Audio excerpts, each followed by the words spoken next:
Right. 750,000 Arabs were expelled from their homes. That's completely untrue. Right. There's approximately 225,000 Arabs and approximately 1,200 Jews that had to change sides, okay?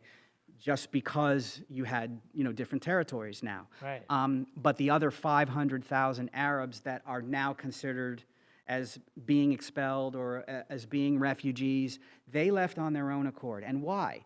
Because the Arab League literally spread false rumors that the Israeli army was going to rape Arab women.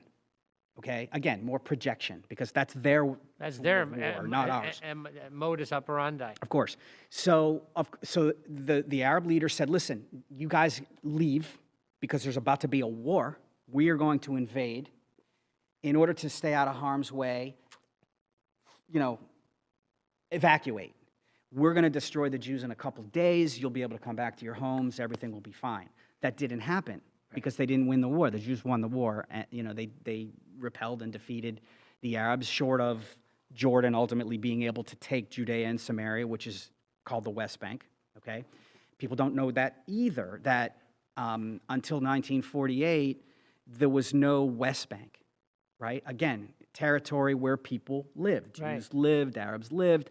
And then during the war in 1948, that territory went to the Arabs, the West Bank. They took it. Right. Okay, and it wasn't until 1967 when they decided to attack again. The Jordanians took it. The Jordanians took it.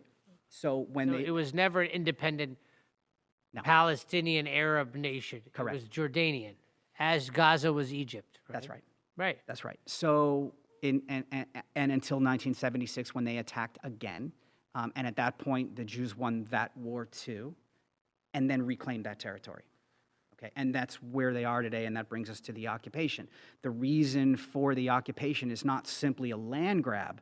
The Jews didn't have that land, okay, from 1948 until 1967. So you had 20 years there where it was under Jordanian control. Most of the people living in Jordan are Palestinian. Right. Did not create a Palestinian state.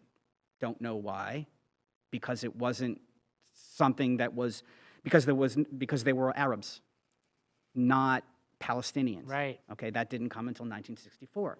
So during that time, while it was all controlled by the Arabs, they're living right on top of the Jews.